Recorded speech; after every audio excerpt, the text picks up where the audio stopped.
By Bernie Siegel, MD. There have been many dreams and experiences which have been personal guides for me and made me think about my life and actions in creation. If you think about evolution, sleep at some time was a dangerous undertaking. You lie down in your cave or shelter and along comes a predator and has you for dinner. Many creatures do not sleep or sleep while standing so they can escape from dangerous situations. So I believe the reason we sleep is not just to allow our body to rest but that it is to allow this inner wisdom to speak to us through symbols. This includes the body or somatic problems as well as psychological ones. Dreams and drawings are useful in diagnosing physical conditions. Carl Jung interpreted a dream incorrectly diagnosed a brain tumor. I have had similar experiences with my patients' dreams and drawings. So in my life the thoughts and wisdom come from this inner universal wisdom which creates my dreams and speaks to me at times in images and words. A dying teenager asked me, "Why am I different?" The voice, speaking through me, said, "Because it makes you beautiful." I was about to apologize for saying that until I looked at him and saw the bright eyes and beautiful smile the words had created. When your mind becomes like the still pond, you will hear and see and connect with the thoughts which can change your life because you are accessing the greater consciousness and can know the future and communicate with animals and more. When you are asleep, this is your natural state, but when you are awake and your life and mind are turbulent, it cannot happen. The ugly duckling sees he is a swan and a tiger raised by goats. When his mother dies giving birth to him, sees who he is when another tiger takes him to a still pond and says, "See, you're a tiger. You're not a goat, you're like me." When the mind is still, you will see and hear what needs to be seen and heard in your life at that moment. I have had many experiences when I have had a voice speak to me. It happens when I am taking a walk or exercising and my mind is quiet. Consciousness is non-local, but again it cannot communicate when we are in turmoil. My animal intuitive friend, Amelia Kincaid, while sitting in Los Angeles, told me where to find a lost cat in Connecticut. She also told me that I had to quiet my mind in order to be able to communicate with my animals. It is the same message and it has worked and taught me a great deal. An example, I wrote a book called Buddy's Candle to help people deal with the loss of a loved one of any species. When I finished it, I took our dog Furphy out for a walk. I heard the voice say to me, "Go to the animal shelter." We got into the car and drove there.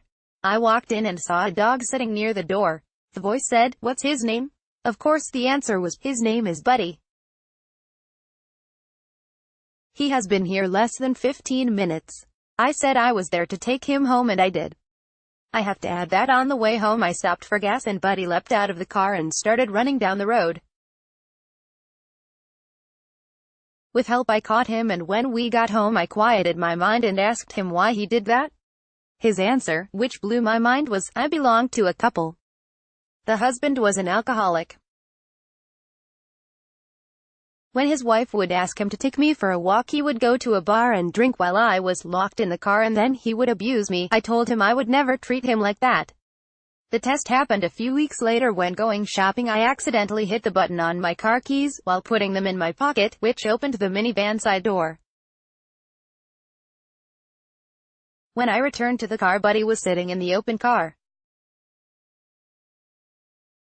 I started yelling for Furphy and then heard Amelia say, "Bernie, quiet your mind."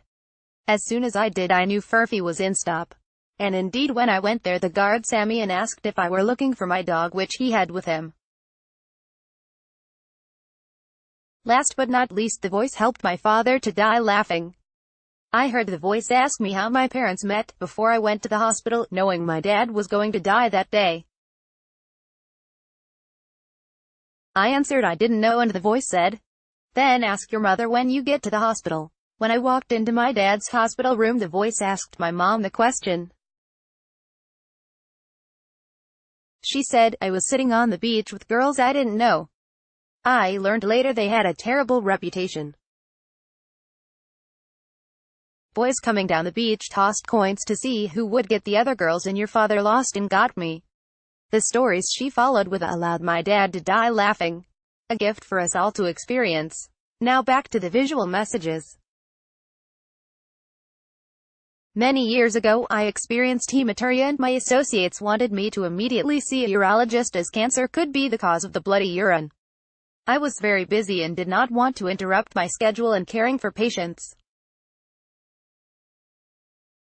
That night I went to bed and dreamed that I was sitting in the cancer support group one ran. Those attending were all introducing themselves and telling why they were attending. When it came my time to speak and introduce myself, everyone said, "But you don't have cancer," before I could say a word. I awoke knowing I didn't have cancer and that I could make an appointment that fit my schedule. The dream proved to be correct. I had an infection.